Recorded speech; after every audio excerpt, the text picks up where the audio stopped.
श्रीमद् भगवद गीता अध्याय 14 गुण त्रय विभाग योग। श्री भगवान ने कहा, हे अर्जुन, समस्त ज्ञानों में भी सर्वश्रेष्ठ इस परम ज्ञान को मैं तेरे लिए फिर से कहता हूँ, जिसे जानकर सभी संत मुनियों ने इस संसार से मुक्त होकर परम सिद्धि को प्राप्त किया है। इस ज्ञान में स्थिर होकर वह मनुष्य मेरे जैसे स्वभाव को ही प्राप्त होता है। वह जीव न तो सृष्टि के प्रारंभ में फिर से उत्पन्न ही होता है और न ही प्रलय के समय कभी व्याकुल होता है। हे भरतवंशी, मेरी यह 8 तत्वों वाली जड़ प्रकृति, जल, अग्नि, वायु, पृथ्वी, आकाश, मन, बुद्धि और अहंकार ही समस्त वस्तुओं को उत्पन्न करने वाली योनि माता और मैं ही ब्रह्मा आत्मा रूप में चेतन रूपी बीज को स्थापित करता हूँ। इस जड़ चेतन के संयोग से ही सभी चराचर प्राणियों का जन्म संभव होता है। हे कुंती पुत्र, समस्त योनियों जो भी शरीर धारण करने वाले प्राणी उत्पन्न होते हैं, उन सभी को धारण करने वाली ही जड़ प्रकृति ही माता है और मैं ही ब्रह्मा आत्मा रूपी बीज को स्थापित करने वाला पिता हूँ। हे महाबाहु अर्जुन, सात्विक गुण, राजसिक गुण और तामसिक गुण, यह तीनों गुण भौतिक प्रकृति से ही उत्पन्न होते हैं। प्रकृति से उत्पन्न तीनों गुणों के कारण ही अविनाशी जीवात्मा शरीर में बंध जाती है। हे निष्पाप अर्जुन, सतोगुण अन्य गुणों की अपेक्षा अधिक शुद्ध होने के कारण पाप कर्मों से जीव को मुक्त करके आत्मा को प्रकाशित करने वाला होता है, जिससे जीव सुख और ज्ञान के अहंकार में बंध जाता है।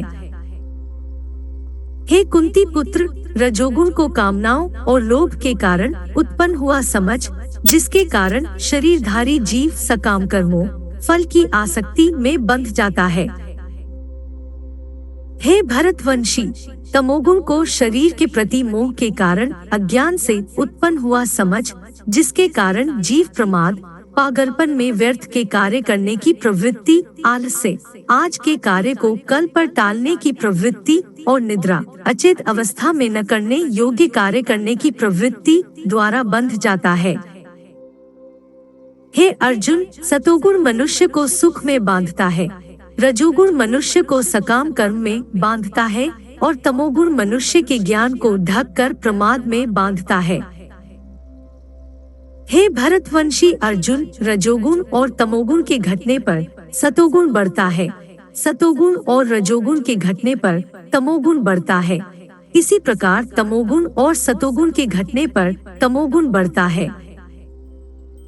जिस समय इसके शरीर सभी 9 द्वारों, 2 आँखें, 2 कान, 2 नथुने, मुख, गुदा और उपस्थ में ज्ञान का प्रकाश उत्पन्न होता है, उस समय सतोगुण विशेष वृद्धि को प्राप्त होता है। हे भरतवंशियों में श्रेष्ठ, जब रजोगुण विशेष वृद्धि को प्राप्त होता है, तब लोभ के उत्पन्न होने कारण फल की इच्छा से कार्यों को करने की प्रवृत्ति और मन की चंचलता के कारण विषय भोगों को भोगने की अनियंत्रित इच्छा बढ़ने लगती है। हे कुरुवंशी अर्जुन, जब तमोगुण विशेष वृद्धि को प्राप्त होता है, तब अज्ञान रूपी अंधकार कर्तव्य कर्मों को न करने की प्रवृत्ति, पागलपन की अवस्था और मोह के कारण न करने योग्य कार्य करने की प्रवृत्ति बढ़ने लगती है। जब कोई मनुष्य सतोगुण की वृद्धि होने पर मृत्यु को प्राप्त होता है, तब वह उत्तम कर्म करने वालों के निर्मल स्वर्ग लोकों को प्राप्त होता है। जब कोई मनुष्य रजोगुण की वृद्धि होने पर मृत्यु को प्राप्त होता है, तब वह सकाम कर्म करने वाले मनुष्यों में जन्म लेता है और उसी प्रकार तमोगुण की वृद्धि होने पर मृत्यु को प्राप्त मनुष्य पशु पक्षियों आदि निम्न योनियों में जन्म लेता है। सतोगुण में किए गए कर्म का फल सुख और ज्ञान युक्त निर्मल फल कहा गया है। रजोगुण में किए गए कर्म का फल दुःख कहा गया है और तमोगुण में किए गए कर्म का फल अज्ञान कहा गया है। सतोगुण से वास्तविक ज्ञान उत्पन्न होता है, रजोगुण से निश्चित रूप से लोभ ही उत्पन्न होता है और तमोगुण से निश्चित रूप से प्रमाद, मोह, अज्ञान ही उत्पन्न होता है। सतोगुण में स्थित जीव स्वर्ग के उच्च लोकों को जाता है। रजोगुण में स्थित जीव मध्य में पृथ्वी लोक में ही रह जाते हैं और तमोगुण में स्थित जीव पशु आदि नीच योनियों में नरक को जाते हैं। जब कोई मनुष्य प्रकृति के तीनों गुणों के अतिरिक्त अन्य किसी को करता नहीं देखता है और स्वयं को दृष्टा रूप से देखता है, तब वह प्रकृति के तीनों गुणों से परे स्थित होकर मुझ परमात्मा को जानकर मेरे दिव्य स्वभाव को ही प्राप्त होता है।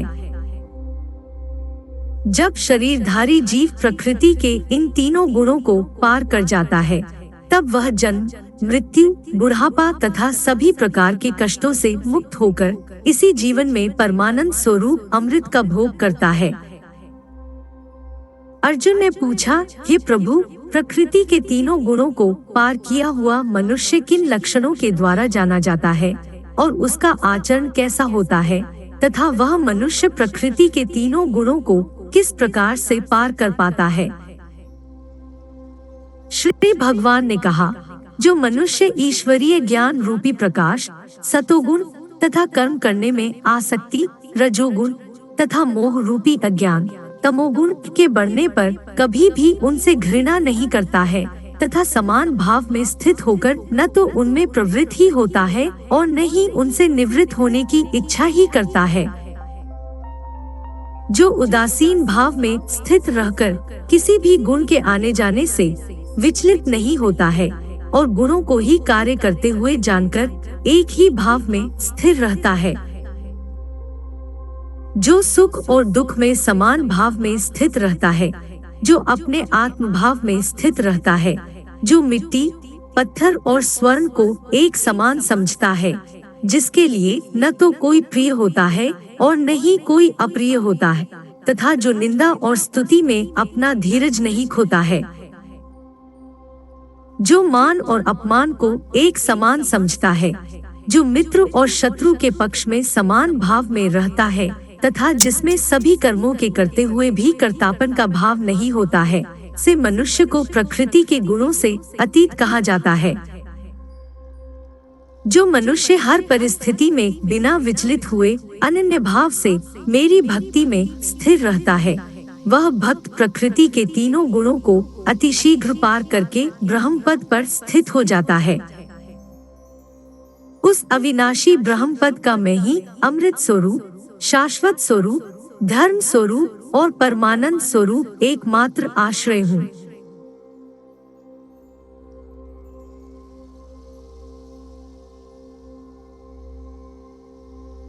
श्रीमद् भगवद गीता के 14वें अध्याय का महात्म्य।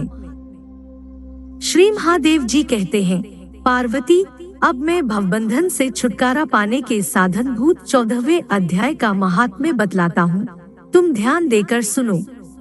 सिंहल द्वीप में विक्रम बेताल नामक एक राजा थे, जो सिंह के समान पराक्रमी और कलाओं के भंडार थे। एक दिन वे शिकार खेलने के लिए उत्सुक होकर राजकुमारों सहित 2 कुतियों को साथ लिए वन में गए।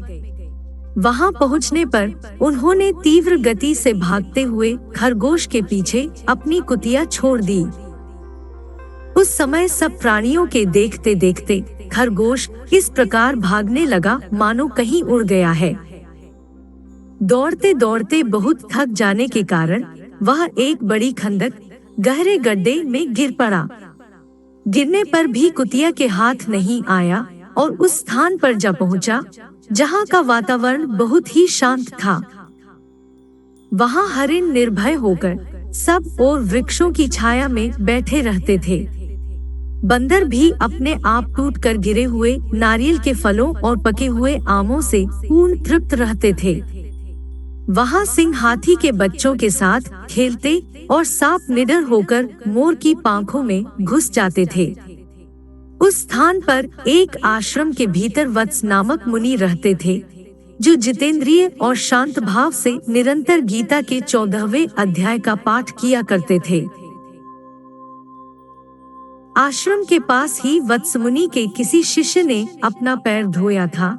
ये भी 14वें अध्याय का पाठ करने वाले थे। उसके जल से वहां की मिट्टी गीली हो गई थी। खरगोश का जीवन कुछ शेष था। वह हाफता हुआ आकर उसी कीचड़ में गिर पड़ा। उसके स्पर्श मात्र से ही खरगोश दिव्य विमान पर बैठकर स्वर्गलोक को चला गया। फिर कुतिया भी उसका पीछा करती हुई आई।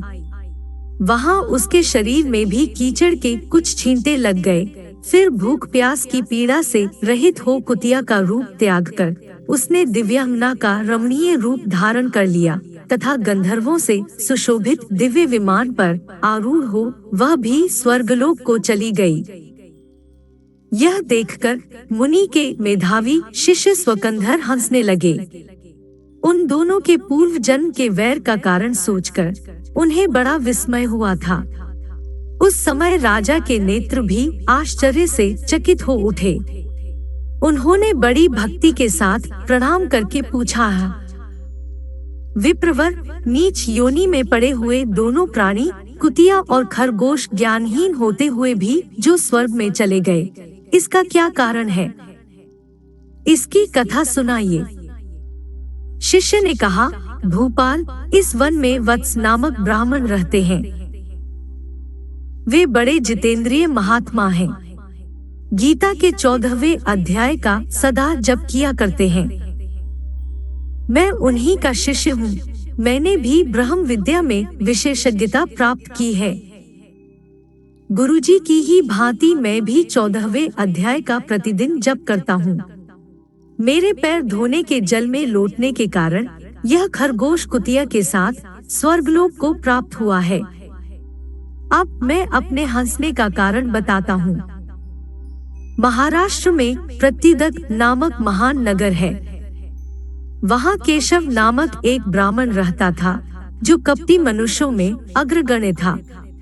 उसकी स्त्री का नाम विलोभना था। वह स्वच्छंद विहार करने वाली थी। इससे क्रोध में आकर जन्म भर के वैर को याद करके ब्राह्मण ने अपनी स्त्री का वध कर डाला और उसी पाप से उसको खरगोश की योनि में जन्म मिला। ब्राह्मणी भी अपने पाप के कारण कुतिया हुई। श्री महादेव जी कहते हैं, यह सारी कथा सुनकर श्रद्धालु राजा ने गीता के 14वें अध्याय का पाठ आरंभ कर दिया। उससे उन्हें परमगति की प्राप्ति हुई।